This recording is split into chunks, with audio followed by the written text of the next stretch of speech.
The Prattville Planning Commission to order. Madam Secretary, will you please call roll? Mayor Gillespie. Here. Councilman Whiteside. Here. Chairman Smith. Here. Vice Chair Gardner. Here. Chief Johnson. Here. Mrs. Carpenter. Here. Mr. Hyman. Mr. McAuley. And Mr. Nelson. All right, excellent. All right, the minutes for January 21st, 2016 are here, and I believe they were sent to us as well. Is there any discussion on the minutes or any corrections noted that need to be corrected? They be approved as issued. All right, there's a motion to approve as issued. Is there a second? Then there's a second. All in favor of approving the minutes as issued? Right hand. Okay, they are approved. We will move on. There is no old business. There is new business. There's a replat of High Point Town Center, Plat 2C. And it is right here. Mr. Joel, would you like to tell us about this?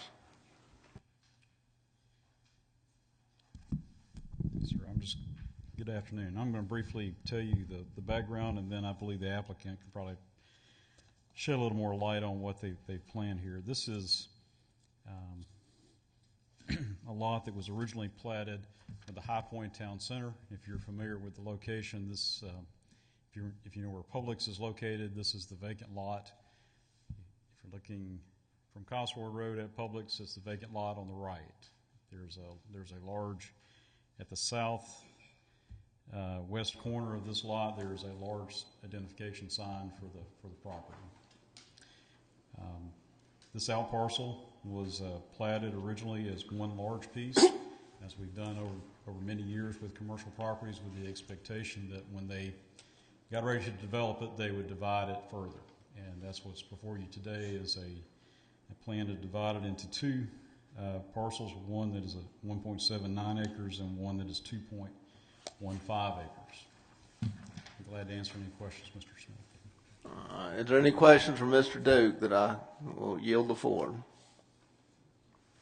I don't believe there are any. Would the developer like to speak? Or the petitioner, I should say. Okay, petitioner.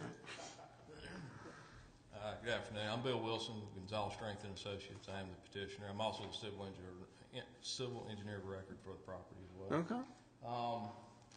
Joel's pretty much told you about the subdivision plan. I think it had it for you. But here's the site plan that we're looking to do. We're going to be on lot 6B. Lot 6A is over here, the remainder of the lot. This is Vista Point Drive here, Pinnacle Ridge here. Can everybody see? But we're going to be putting in a 5,000 square foot restaurant and then a 2,250 square foot retail component that will be attached. Parking will be on the Pinnacle Ridge side. The back of the buildings will be facing towards Cosworth Road. We'll have access to Pinnacle Ridge and then access over to Vista Point Drive, and then we're planning to share a drive over here to the remainder of lot 6A as well. So that's pretty much the gist of it. The parking will be where over? The parking will be on the Pinnacle Ridge side. So you have Cosworth Road here, then the buildings, and then the parking behind, in front of the buildings, but on the opposite side of Cosworth Road from the building. Okay. Any questions? Thank you, sir. All right, any discussion? Anything that anyone would like to add? Comments? Questions? All right, let's vote on it then. All in favor signify. Oh, go ahead, Joe. We need to make a motion to put it in there. Replat requires just a simple motion, second, Okay. and then a vote. The other thing, while I have the mic for a second, just a reminder, we're all being recorded. Okay. Ask that if you're speaking, if you would kindly turn your mic on. Absolutely. Can I have a motion to approve as it is in there? I move. Okay. That's second. And there's a motion and a second to approve as we have it here. All in favor signify by raising your right hand. All opposed, like sign. It is gone. We have a final plat resolution, Buena Vista Plat 6. Would you like me to read this in, or would we table it? What do you want to do? Smith, that is completely up to the commission, but just as a matter of recommendation, we're going to ask that you hold this because they are, the developer got a little ahead of themselves. They submitted anticipating being near completion or being at substantial completion. Okay. And the weather has not worked out for them, but they're happy with just allowing it to be held. So you can certainly read it in. That would save you some time the next time it comes. All right, absolutely. Would you read it in for me, please, sir? Mr. Gardner, if you want to. Yes, I will. Resolution, final plat, Oak to Bonner Vista Plat 6, February 18th, 2016, whereas the Oak of Bonner Vista LLC is the owner of the Oak of Bonner Vista Plat 6, and whereas the proposed developer is located outside the city limit of Bonner Vista Boulevard, and whereas the sketch plan for the proposed developer was approved January 5th, 2006, and whereas the preliminary plat for the proposed development was approved on June 18th, 2015, continues upon annexation into the city limits, and whereas the required city department has reviewed and commented on the proposed final plat. Now therefore be resolved that the City of Prattville Planning Commission hereby gives its favorable review of the final plat of the Oak of Bonner Vista Plat 6. I so move, Mr. Chairman. Thank you. Now, there has been a request to hold this. Would we need to get a request to hold it on the floor, I guess, or if somebody want to make a motion to hold it? Oh, I'm sorry. Can I get a second on the motion? Second, thank you. I appreciate it. There is a, okay, Mr. Collins. Mr. Chairman, I move we hold this till the next time. Okay, there's been a motion to hold. Is there a second? Second. Okay, thank you. All in favor of holding it, signify by raising your right hand. Thank you. Is there any miscellaneous business, Bill? Yes, sir.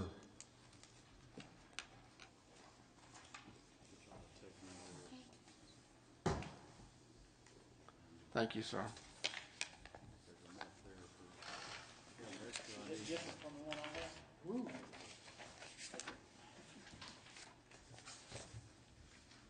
White pictures. You got another, Mayor?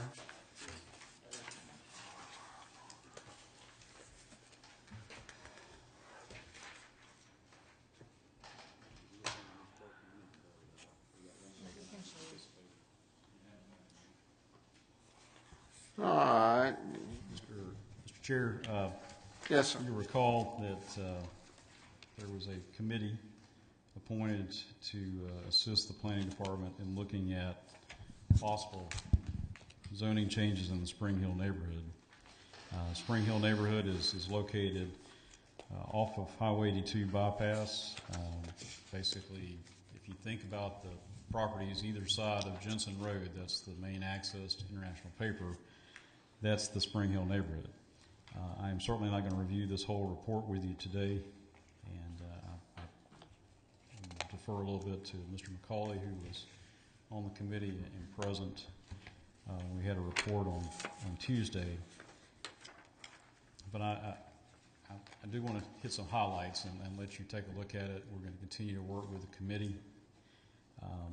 What we have done to this point is survey the area, trying to determine whether our hypothesis, which is essentially that the zoning that's applied to the Spring Hill neighborhood is not exactly the best or the correct zoning for the way that the neighborhood has developed or the way we would like to see it to develop in the future. What we've looked at in the survey is basic characteristics of the neighborhood, but looked at housing, the way it's configured, the type of housing, whether it's site-built housing, manufactured homes, and then looked at housing condition. We've looked at the zoning in the area, looked at how the lots that are present in the area, how they're configured relative to the zoning. The predominant zoning in the area, excuse me, is RD it's RD1 or R3 or R2. There's a little T zoning mixed in places. There's some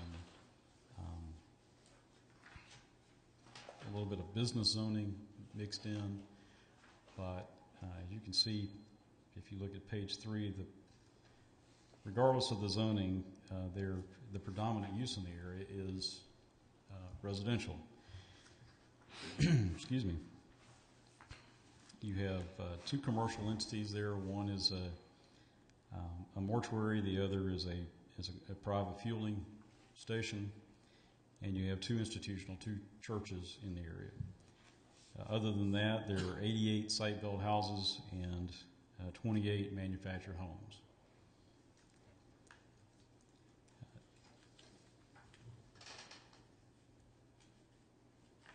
What we found is that you essentially have a good bit of what we call non-conforming uses, meaning in an R district and in B districts, manufactured housing is not permitted. So you have a good bit of housing that is existing in a zone where it's not permitted. So that housing, if it is destroyed, if it's removed, cannot be replaced without either rezoning the property in its current form. It can't be replaced without rezoning the property or seeking some type of variance.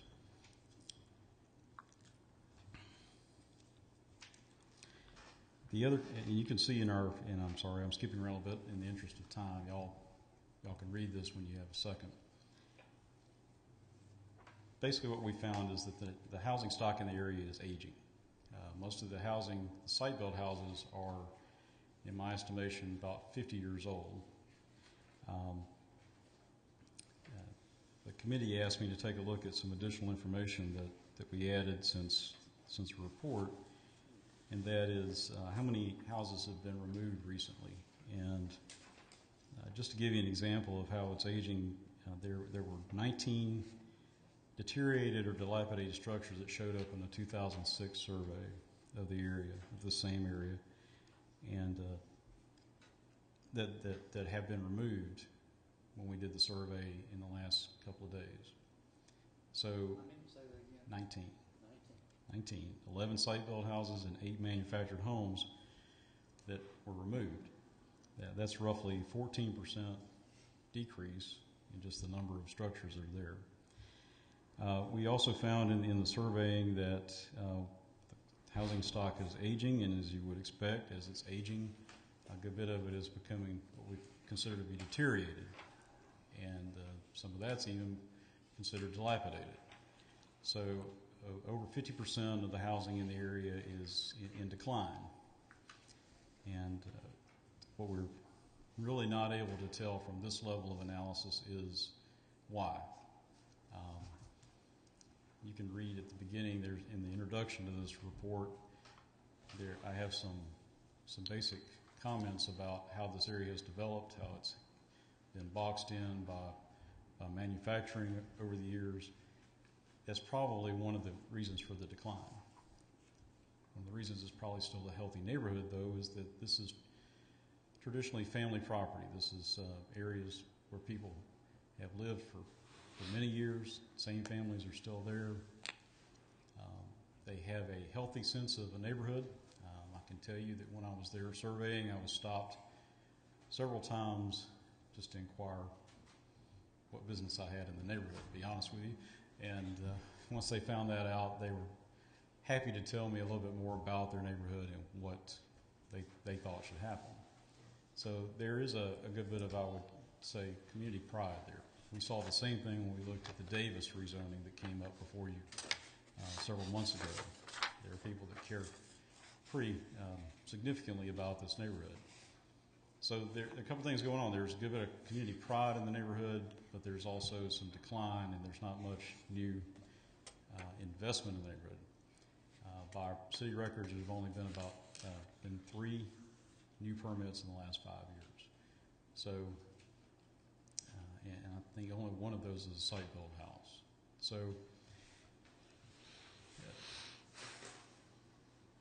where we are at this point is really trying to understand a little more about the neighborhood, understand whether or not zoning is the zoning that's in the area is helping to promote redevelopment or a healthy neighborhood. When we're looking at that, we look at the fact that most of the lots are not subdivision lots. Y'all are used to seeing nice, orderly lots. If you look at a map of this area, you can see that no two lots are similar next to each other. There are large lots. There are large lots with multiple units on them. There are lots that are tiny, that are carved out around a small structure. And usually that was because somebody deeded that small piece to go with the structure. Most of this was divided before it was, best I can tell, brought into the city limits sometime in the late 70s.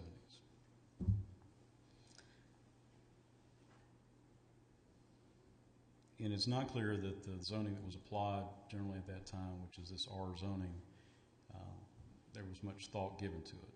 And what we've seen is that it's difficult, and this is more anecdotal statement, it's difficult for folks to get a permit to develop in this area at times because of the way the lots are configured. Looking at next steps, and we would continue to work with the committee, is to try to set up some time to meet with folks in the neighborhood, not to propose a change, but to really review some of this information with them and try to get a little feedback and see if some of what we think is happening is the way they perceive it. Anyway, I've done a lot of talking. I apologize. Mr. McCauley, I don't want to speak for you. But I would certainly concur with all that. And, you know, there are 2 or 3 things that come up, and most, they're not really so much ours, although out of this might come some rezoning, which we would address. But BZA sees it, and that, okay, somebody who lives in one of the better looking houses wants to make an improvement, and the lot structures are such that with setback rules and all that, you know, you got to get BZA improvement to do it, and consequently it's, you know, a struggle in that perspective as well. And then you've got it's a quality type thing of somebody whose trailer is dilapidated and seen its years, and the liver who lives there or owns it might have the wherewithal to replace it with something better, and you can't do that because of what it's zoned in, and just have that going on. And so it's a mishmash, and it's hard to deal with. And what do you get? But Joel's right. We need to talk to the folks there and see what they think and what we can might do about it.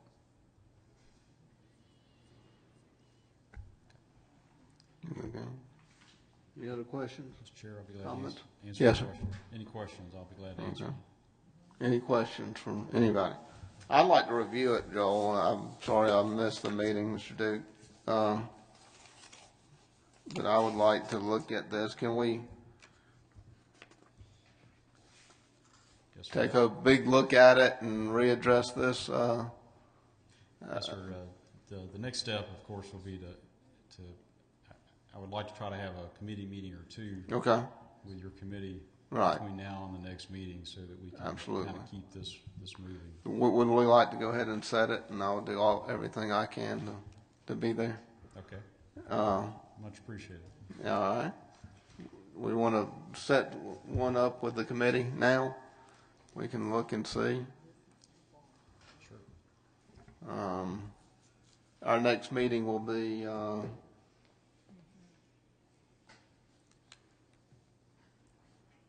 sorry, let me get my calendar. March 17. Yes, sir. And I think that, there we are. Do you want to try for the begin that Tuesday again, or you want to try to get it the week of the 7th? What- If we could do it the week of the 7th, that would be appreciated. Okay. Maybe even squeeze in a meeting the week of the 3rd, excuse me, Okay. Would you want to do it, would the week of the 3rd be better? yes, sir, I think it would. All right, not that it matters, but March, 1st or 2nd, or what is the best on March? Yeah, it is. That is my birthday too, but not that it matters, but that is election day, so that would not work. The 3rd would be great, Mr. Smith. The 3rd, okay. Let's put it on for the 3rd then, and I will send myself a note, or send everybody. March 3rd you want to try it at 2 or 3 o'clock, or is that Y'all can be later if you'd like. There's no 4 o'clock? No reason y'all have to be at 3. But Okay. 4 o'clock on March 3rd. All right. Let me put it on the calendar. 6 o'clock in the morning? That's good. works for me as well, Mr. Smith. March 3rd at 3 o'clock. Is there any other business? Yes, sir. Mr. Duke, who all can attend this meeting? It is. Since, the Spring Hill. We can take up to 4 without it being a quorum of the planning commission. No, I mean from the Spring Hill community. Anybody can do that. What we would be looking at this next meeting, Mr. Gardner, is hopefully we'd have an opportunity to meet with Mr. Willie Wood, who's the representative for this district, and try to talk through what might be the best way to approach the neighborhood. We're not looking to have a grand presentation. We're really looking for a listening session where we would share this information. We had a similar meeting with them when the Davis rezoning was up. Had nearly 30 folks show up. Like I said, there's a good bit of pride in the neighborhood in my impression. From my impression, we just want to say this is what we found. This is what we see as the impact of city zoning policy for this area. Are we reading that correctly? Are there suggestions that you would like to share with us? That's either going to affirm what we think, or we're going to have to come back and change that. From there, we would go and start looking at possible changes to the zoning. I can tell you that I don't think R3 and R2 is appropriate for this area. But also will tell you that I can't find an existing district that works well, existing district in your ordinance that fits. I've looked at one that I like a good bit from the city of Jasper, Alabama. There are others that have similar ordinances where they allow some mixture of site-built housing and manufactured housing, but it's an appearance standard that is the equalizing factor there.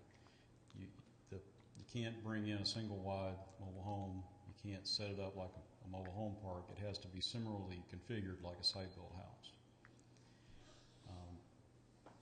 Now, does that mean like on a slab? Put it on a slab with. Jasper doesn't require that, but that has been required in other places. The difficulty is that manufactured housing is built under what's called the HUD preemptive code.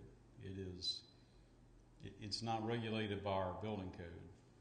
It comes out of the factory with this stamp on it that says HUD code.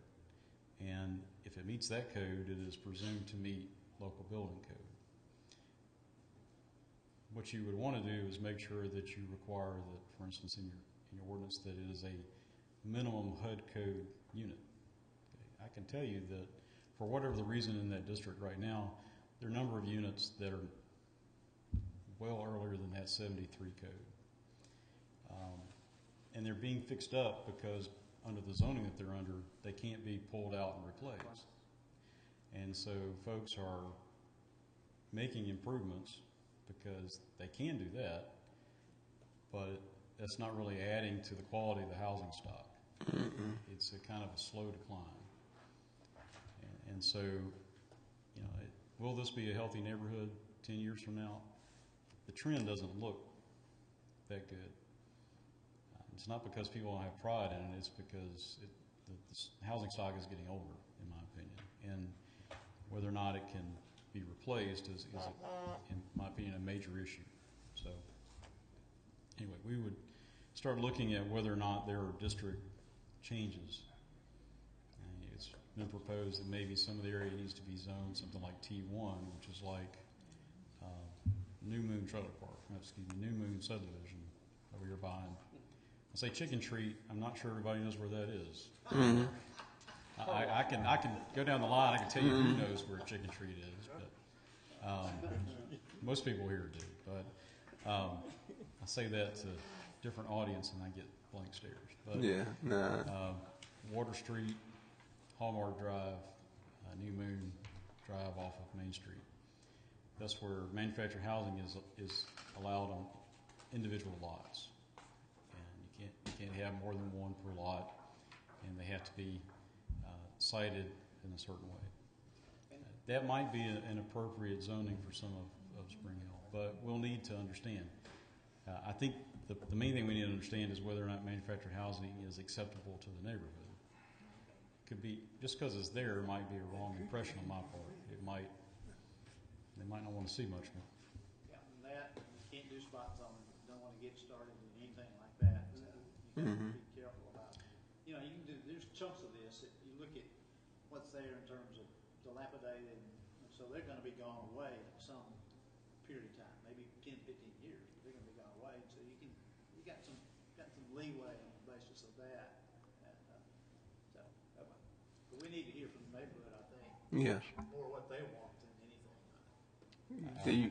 I absolutely agree. But, Mr. Duke, don't you think that would be a vast improvement, though, once that Davis property start to some sort of development and people start moving really into the neighborhood?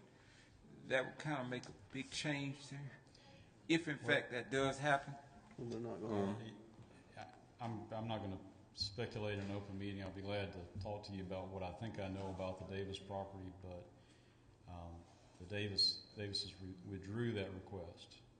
Y'all may not be aware of that. It got passed out of the Planning Commission, and then it got withdrawn by the Davis family before it went to the City Council.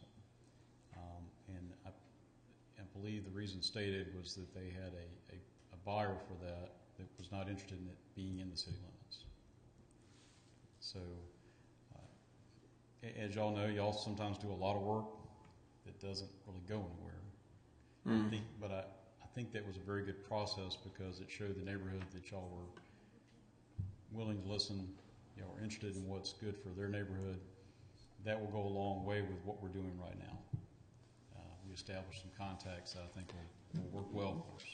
Do we need to have more of a neighborhood meeting with them instead of just we can set up something where we invite the whole neighborhood after this March 3rd meeting? Yes, sir. We would try to do that. We would defer to the folks in the neighborhood how they would like to do that. Okay. It's likely that the little church on the corner of County 4 and Jensen Road seems to be the hot spot. Okay. And we'll work with that pastor to try to get that set up. That sounds excellent. We can whatever we need to do to help them. All right. Yeah, Is there anything else? Meeting adjourned.